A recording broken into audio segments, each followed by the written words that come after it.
Hi ಎಲ್ಲರಿಗೂ ನಮಸ್ಕಾರ. ಎಲ್ಲರೂ ಹೆಂಗಿದ್ದೀರಿ? ಎಲ್ಲರೂ ತುಂಬ ಸೂಪರ್ ಆಗಿದ್ದೀರಾ ಅಂತ ಅನ್ಕೊಂಡು ನೋಡ್ರಿ. ನಾನಂತೂ ಇವತ್ತು ಹಸಿ ಮೆಣಸಿಕಾಯಿನ ಬಳಸಿ ಚಿಕನ್ ಗ್ರೇವಿ ಮಾಡ್ತಾ ಇದ್ದೀನಿ. ಯಾವ ರೀತಿ ಮಾಡ್ತೀವಿ ಅಂತ ಹೋಗಿ ನೋಡ್ಕೊಂಡು ಬರೋಣ ಬನ್ನಿ ಸ್ನೇಹಿತರೆ. ಮೆಣಸಿಕಾಯಿನ ಹಾಕಿ ಚಿಕನ್ ಗ್ರೇವಿ ಯಾವ ರೀತಿ ಮಾಡ್ತೀವಿ ಅಂತ ನಿಮ್ಮ ಕೂಡ ಶೇರ್ ಮಾಡ್ಕೊಳಕತ್ತೀನಿ ಸ್ನೇಹಿತರೆ.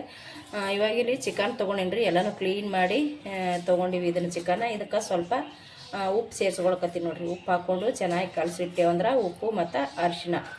ಇವಾಗ ಅರಿಶಿಣ ಹಾಕ್ಕೊಳಕತ್ತೀನಿ ನೋಡ್ರಿ. ಇದಕ್ಕೆ ಹಸಿ ಮೆಣಸಿಕಾಯಿ ಹಾಕಿ ಮಾಡಕತ್ತೀನಿ ನಾನು ಯಾವುದೇ ಕಾರಣಕ್ಕೂ. ಮತ್ತು ಅಚ್ಚ ಖಾರದ ಪುಡಿನ ಹಾಕ್ತಾಯಿಲ್ಲ, ಮನೆಯಾಗ ಮಾಡಿರುವಂಥ ಮಸಾಲೆ ಖಾರನೂ ಹಾಕ್ತಾಯಿಲ್ಲ ಸ್ನೇಹಿತರೆ. ಇದಕ್ಕೆ ನಾನು ಹಸಿ ಮೆಣಸಿಕಾಯಿನ ಹಾಕಿ ಮಾಡ್ತಾಯಿದ್ದೀನಿ. ಇದು ನೀಟಾಗಿ ಇವಾಗ ನಾನು ಒಂದು ಸ್ಪೂನ್ ತೊಗೊಂಡು ಮಿಕ್ಸ್ ಮಾಡಿಕೊಂಡು ಇದನ್ನು ಇಡ್ತೀನಿ ರೀ. ಇದು ನಾನು ಇವಾಗ ಸೈಡಿಗೆ ತೆಗಿತೀನಿ. ಇಲ್ಲಿ ನೋಡ್ತಾ ಇರ್ಬೋದು ನೀವು, ಹಸಿ ಮೆಣಸಿಕಾಯಿ ಹಾಕ್ಕೊಂಡು ಮಾಡ್ತಾಯಿದ್ದೀನಿ ಚಿಕನ್ ಗ್ರೇವಿ ಅಂತ ಹೇಳ್ತೀನಲ್ರಿ. ಇಲ್ಲಿ ಹಸಿ ಮೆಣಸಿಕಾಯಿ ತೊಗೊಂಡಿನಿ ಸ್ನೇಹಿತರೆ, ಸ್ವಲ್ಪ ಕೊತ್ತಂಬರಿ ಸೊಪ್ಪು ಮತ್ತು ಹಸಿ ಎಲ್ಲ ತೊಗೊಂಡಿನಿ ರೀ. ಸ್ವಲ್ಪ ಜಾಸ್ತಿನೇ ತೊಗೋಬೇಕ್ರಿ, ಹಸಿ ಎಲ್ಲ ಚೆನ್ನಾಗಿರುತ್ತೆ. ಮತ್ತು ಇಲ್ಲಿ ಸ್ವಲ್ಪ ಜೀರಿಗೆ ಮತ್ತು 4 ಏಲಕ್ಕಾಯಿ ತೊಗೊಂಡಿನಿ, 1 ಲವಂಗ ತೊಗೊಂಡಿನಿ, ಸ್ವಲ್ಪ ಚಕ್ಕಿ ತೊಗೊಂಡಿನಿ ಮತ್ತು ಬೆಳ್ಳುಳ್ಳಿ ತೊಗೊಂಡಿನಿ ನೋಡಿರಿ. ಇದು ಉಪ್ಪು ಅದೆಲ್ಲ ನಾವು ಮಾಡೋ ಟೈಮ್ನಾಗ ಈಗ ಆಲ್ರೆಡಿ ಹಾಕಿನ್ರಿ. ಕಡಿಮೆ ಬಿದ್ದರೆ ಮತ್ತು ಉಪ್ಪನ್ನ ಸೇರಿಸ್ಕೋತೀನಿ. ಇದು ಇಷ್ಟನ್ನು ನಾನು ಒಟ್ಟಿಗೆ ಒಂದು ಮಿಕ್ಸಿ ಜಾರಿಗೆ ಹಾಕ್ಕೊಂಡು ಇದನ್ನು ನುಣ್ಣಗೆ ರುಬ್ಕೋತೀನಿ ನೋಡಿರಿ. ನೋಡಿರಿ, ನಾನು ಒಂದು ಮಿಕ್ಸಿ ಜಾರಿಗೆ ತೊಗೊಂಡೀನಿ.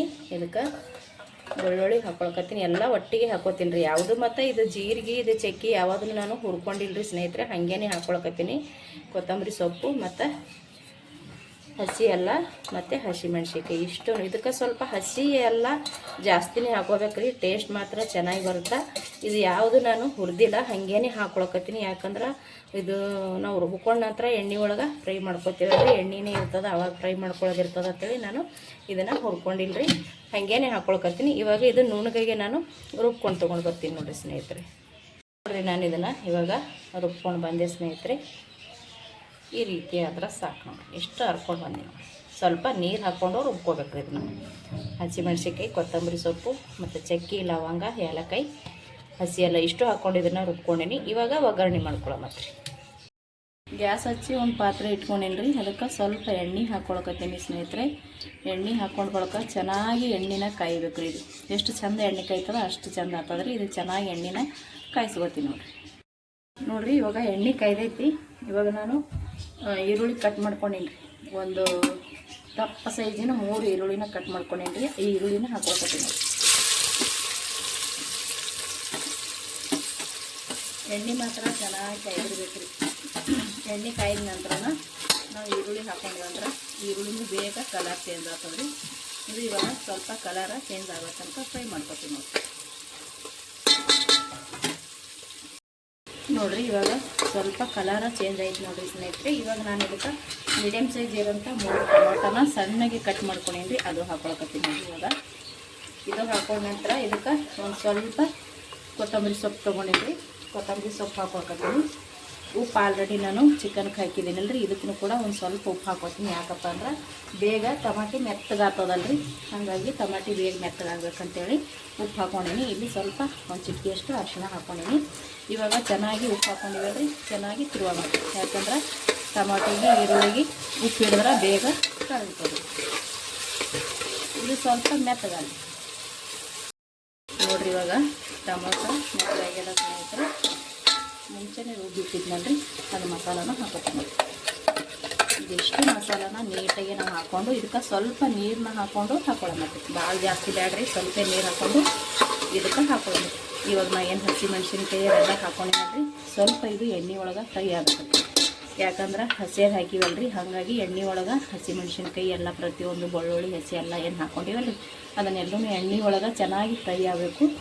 ಇದಕ್ಕೆ ಸ್ವಲ್ಪ ನೀರು ಹಾಕ್ಕೊಂಡು ಹಾಕೋತೀನಿ ನೋಡಿರಿ. ಇಲ್ಲಿ ನಾನು ಮಿಕ್ಸಿ ಜಾರಿಗೆ ಸ್ವಲ್ಪ ನೀರು ಹಾಕ್ಕೊಂಡು ಹಾಕ್ಕೊಳಕತ್ತೀನಿ. ಯಾಕಂದ್ರೆ ಮಸಾಲ ಎಲ್ಲ ಇದಕ್ಕೆ ಅಂಟಿರ್ತೈತಲ್ರಿ, ಅದಕ್ಕೋಸ್ಕರ ಸ್ವಲ್ಪ ನೀರು ಹಾಕ್ಕೊಂಡಿನಿ.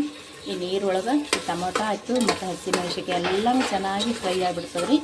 ಇವಾಗ ಗ್ಯಾಸ ಸ್ವಲ್ಪ ಸಣ್ಣ ಇಟ್ಟು ನಾವು ಮೇಲ್ಗಡೆ ಒಂದು ಪ್ಲೇಟ್ನ ಮುಚ್ಕೋಬೇಕಾಗ್ತದೆ. ಇದಕ್ಕೆ ನಾನು ಒಂದು ಮೇಲ್ಗಡೆ ಒಂದು ಪ್ಲೇಟ್ನ ಮುಚ್ಚಿಬಿಡ್ತೀನಿ ರೀ. ಗ್ಯಾಸ್ ಮಾತ್ರ ಮೀಡಿಯಮ್ನಾಗೆ ಇಟ್ಕೋಬೇಕು ರೀ ನೋಡಿರಿ. ಇವಾಗ ಮೇಲ್ಗಡೆ ಮುಚ್ಚಿ ಕುದಿಸ್ಕೊಂಡು ನೋಡಿರಿ ಸ್ನೇಹಿತರೆ, ಸಕ್ಕತ್ತಾಗಿ ಕುದ್ದೈತ್ರಿ. ಇವಾಗ ನೋಡ್ತಾ ಇರ್ಬೋದು ಸೈಡಿಗೆಲ್ಲ ಎಣ್ಣೆ ಹೆಂಗೆ ಬಂದೈತೆ ನೋಡಿರಿ. ಈ ರೀತಿ ಇದನ್ನು ಕುದಿಸ್ಕೋಬೇಕು ರೀ ಸ್ನೇಹಿತರೆ. ಮತ್ತು ಇನ್ನೊಂದು ಏನಪ್ಪ ಅಂದ್ರೆ ಗ್ಯಾಸ್ ಮಾತ್ರ ಮೀಡಿಯಮ್ ಇಟ್ಟೆ ನಾವು ಇದನ್ನು ಕುದಿಸ್ಕೋಬೇಕಾಗ್ತದೆ.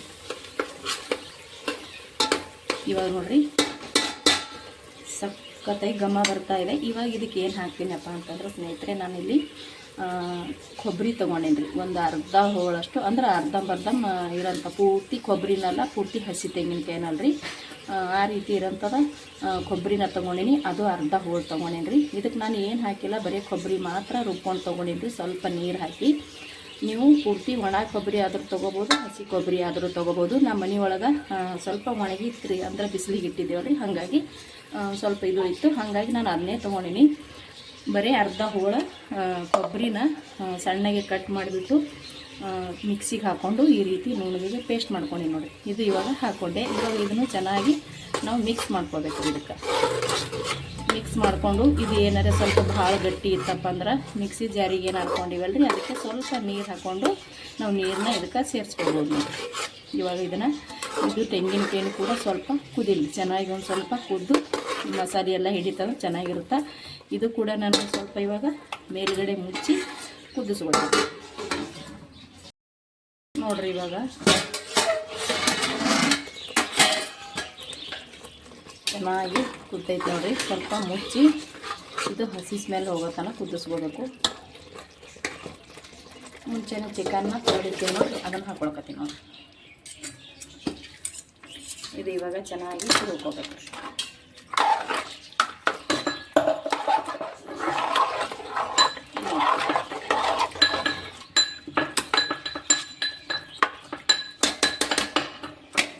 ಸಖತ್ತಾಗಿ ಇದನ್ನು ಕುದಿಬೇಕು. ಇವಾಗ ಇದಕ್ಕೆ ನೀರು ಮಾತ್ರ ಹಾಕೊಳಕ್ಕೆ ಹೋಗಬೇಡ್ರಿ. ನೀರು ಹಾಕೊಳ್ಳಾರ್ದೆ ನಾವು ಚೆನ್ನಾಗಿ ಇದನ್ನು ಕುದಿಸ್ಕೋಬೇಕಾಗ್ತದೆ. ನೀರು ಹಾಕೊಳ್ಳಾರ್ದೇ ಕುದಿಸ್ಕೋಬೇಕಾಗ್ತದೆ. ಇದನ್ನು ನಾನು ಮೇಲ್ಗಡೆ ಮುಚ್ಚಿ ಒಂದು ಸ್ವಲ್ಪ ಕುದಿಸ್ಕೋತೀನಿ ನೋಡಿ.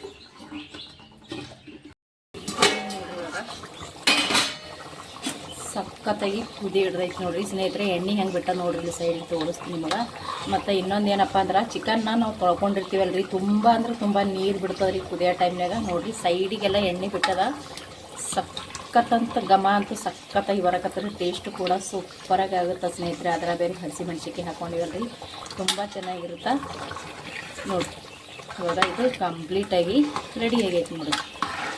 ನಾವು ಚಿಕನ್ನ ತೊಳೆದು ಹಾಕಿರ್ತೀವಲ್ಲ, ತುಂಬ ನೀರು ಬಿಡ್ತದ್ರಿ ಚಿಕನ್ದು. ಅದಕ್ಕೆ ನಾನು ಹೇಳಿದೆ ಸ್ನೇಹಿತರೆ, ತುಂಬ ನೀರು ಹಾಕೋಕ್ಕೆ ಹೋಗಬಾರ್ದಿದ್ದು ಅಂಥೇಳಿ. ಇವಾಗ ಇದು ರೆಡಿ ಆಗೈತೆ ರೀ. ಇದನ್ನು ನಾನು ಒಂದು ಬೌಲಿಗೆ ಸರ್ವ್ ಮಾಡ್ಕೊತೀನಿ ನೋಡಿ. ಸಖತ್ತಾಗಿ ರೆಡಿ ಆಗೈತೆ. ತುಂಬ ಅಂದರೆ ಟೇಸ್ಟು ಕೂಡ ಭಾಳ ಅಂದ್ರೆ ಭಾಳ ಚೆನ್ನಾಗಿರುತ್ತೆ ಸ್ನೇಹಿತರೆ. ಮತ್ತು ಅದ್ಭುತ ರುಚಿ ಅಂತಲೇ ಹೇಳ್ಬೋದು. ಎಣ್ಣೆ ಎಲ್ಲ ಹೆಂಗೆ ಬಿಟ್ಟದ ನೋಡಿರಿ ಸೈಡಿಗೆ. ಇವಾಗ ಇದು ನಾನು ರೆಡಿ ಐತ್ರಿ ಕಂಪ್ಲೀಟಾಗಿ. ಇದು ಒಂದು ಬೌಲಿಗೆ ಸರ್ವ್ ಮಾಡ್ಕೊತೀನಿ ನೋಡಿ. ಐತೆ ನೋಡ್ರಿ, ಹಸಿಮೆಣ್ಸಿಕಾಯಿನ ಬಳಸಿ ಮಾಡಿರುವಂಥ ಚಿಕನ್ ಗ್ರೇವಿನೂ ಅನ್ಬೋದು ಅಥವಾ ಚಿಕನ್ ಸುಕ್ಕ ಆತನೂ ಅನ್ಬೋದು. ನಾವು ಏನಂದ್ರೂ ನಡೀತೈತೆ ನೋಡ್ರಿ. ಆದ್ರೆ ಹಸಿಮೆಣ್ಸಿಕಾಯಿ ಬಳಸಿ ಮಾಡಿರುವಂಥ ತುಂಬ ಅಂದರೆ ತುಂಬ ಅದ್ಭುತವಾಗಿ ಟೇಸ್ಟ್ ಇರುತ್ತೆ ರೀ. ಚಪಾತಿ, ಅನ್ನಕ್ಕೆ, ರೊಟ್ಟಿಗೆ ಪ್ರತಿಯೊಂದಕ್ಕೂ ಚೆನ್ನಾಗಿರುತ್ತೆ. ಹಸಿ ಮೆಣಸಿಕಾಯಿನ ಬಳಸಿ ಮಾಡಿರುವಂಥ ಚಿಕನ್ ಗ್ರೇವಿ ಅಥವಾ ಸುಕ್ಕ, ನಾವು ಮಾಡಿರುವಂಥ ಈ ಗ್ರೇವಿ ನಿಮಗೆ ಇಷ್ಟ ಆಗಿತ್ತಪ್ಪ ಅಂದ್ರೆ ಪ್ಲೀಸ್ ಒಂದು ಲೈಕ್ ಮಾಡಿರಿ. ಹೊಸಬರು ಯಾರಾದರೂ ವಿಡಿಯೋ ನೋಡ್ತಾ ಇದ್ದೀರಪ್ಪ ಅಂದ್ರೆ ಪ್ಲೀಸ್ ನಮ್ಮ ಚಾನಲ್ನ ಸಬ್ಸ್ಕ್ರೈಬ್ ಮಾಡಿಕೊಂಡು ಸಪೋರ್ಟ್ ಮಾಡಿ, ಹಾಗೆ ಶೇರ್ ಮಾಡಿರಿ, ಹಾಗೆ ಒಂದು ಲೈಕ್ ಮಾಡಿ, ಖಂಡಿತ ಒಂದು ಕಮೆಂಟ್ ಮಾಡಿ ಹೆಂಗಾಗ್ಯದ ಅಂತ. ಮತ್ತೆ ಒಂದು ಹೊಸ ರೆಸಿಪಿ ಒಂದಿಗೆ ಸಿಗ್ತೀನಿ ರೀ. ಅಲ್ಲಿ ತನಕ ನಮಸ್ಕಾರ ರೀ. ಇಷ್ಟೊತ್ತನ ವಿಡಿಯೋ ನೋಡಿದವ್ರಿಗೆ ಎಲ್ಲರಿಗೂ ಕೂಡ ಥ್ಯಾಂಕ್ ಯು.